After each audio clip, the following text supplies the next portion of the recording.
Today we're taking a closer look at the Paslode 360xi framing nailer kit.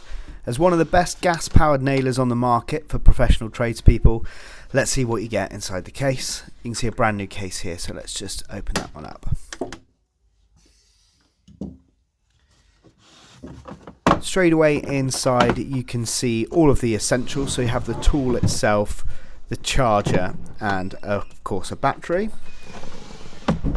So here's the charger, nice and compact, and it's easy to store, and fully charges a battery in just 90 minutes. And a quick 2-minute charge will give you about 200 shots, so perfect when you're in a rush. And the cable there to attach the charger to the power.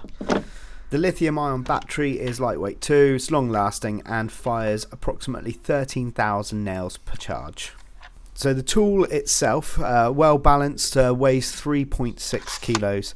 And the angled magazine that you can see there makes it nice and easy to get into tight spots when you're up against the timber frames.